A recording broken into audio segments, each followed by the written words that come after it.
तर पहलगाम हल्ल्यानंतर भारतीय लष्कराचे जवान आता ऍक्शन मोडवर आलेले आहेत। त्यातच एक सिक्रेट रिपोर्ट आता समोर आलाय। पहलगाम हल्ल्याचं प्लॅनिंग लष्कर-ए-तोयबाचा उपप्रमुख सैफुल्लाह कसूरीने केलं होतं।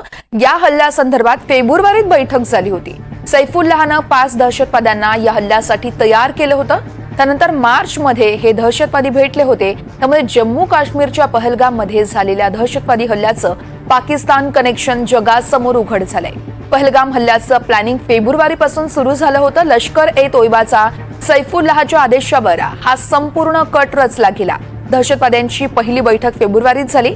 त्यानंतर मार्चमध्ये मीरपूर इथं दहशतवाद्यांची दुसरी बैठक झाली आणि याच बैठकीत सगळे दहशतवादी सहभागी होते। या बैठकीमध्ये पहलगाम हल्ल्याचा आराखडा बनला होता। पाकिस्तानी सैन्यानं देखील दहशतवाद्यांची मदत केल्याची माहिती समोर आली आहे।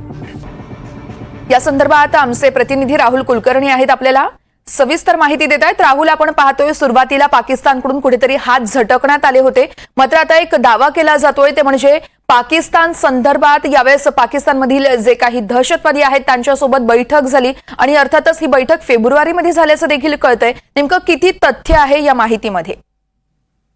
याच्यामध्ये 2 संवाद इंटरसेप्ट केले गेले असं म्हणतात आणि त्याच्यामध्ये भारतीय लष्कराकडे या संदर्भातली माहिती आधीपासूनच होती। जवळपास 65 परदेशी दहशतवादी हे भारतीय भूमीवरती आहेत आणि ते काहीतरी मोठी गोष्ट करतील अशा पद्धतीचं कम्युनिकेशन पण होतं। आणि आपल्या ज्या वेळेला सीसीपीची कॅबिनेट कमिटीची सुरक्षाविषयक बैठक झाली त्याच्यामध्ये आणि नंतर सर्वपक्षीय बैठकीमध्ये पण सरकारनं मान्य केलं की याच्यामध्ये काही ना काहीतरी चूक झालेली आहे। आता प्रश्न असा आहे की एकदा आपण हे मान्य केल्यानंतर आणि स्काय न्यूजला जेव्हा पाकिस्तानच्या परराष्ट्र मंत्र्यांनी मुलाखत दिली त्याच्यामध्ये त्यांनी मान्यच केलेलं आहे की we were involved in the dirty business for US आणि त्याच्यावरती जगभरामध्ये ती चर्चा सुरू आहे की गेल्या 3 दशकापासून पाकिस्ताननं हा दहशतवाद पोचलेला आहे। दरवेळेला आपण जे करतो तसंच आता होणार आहे की या संदर्भामध्ये जे आंतरराष्ट्रीय पातळीवरती आवश्यक तेवढे पुरावे दिले जातील। ही 5 नावं समोर आलेलीच आहेत।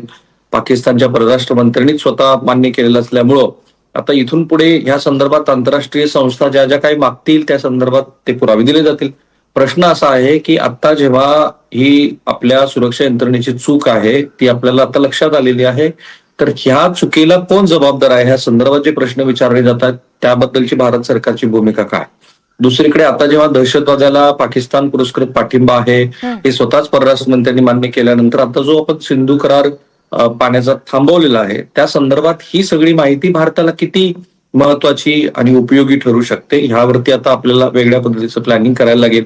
पण पाकिस्तानचा भारतातल्या दहशतवादी हल्ल्यामध्ये सहभाग आहे याच्यात नवीन काहीच नाहीये जे आपण सिद्ध नाही केलेलं। 26 अकराच्या हल्ल्यापासून ते आता पुलवामा हल्ल्यापर्यंत। निश्चितच त्यामुळे आता या माहितीच्या अनुषंगानं पुढे गृह मंत्रालयाकडून कशा पद्धतीनं पावलं उचलली जात आहेत हे बघणं अतिशय महत्त्वाचं असेल। राहुल, धन्यवाद तुम्ही केलेल्या सखोल विश्लेषणासाठी।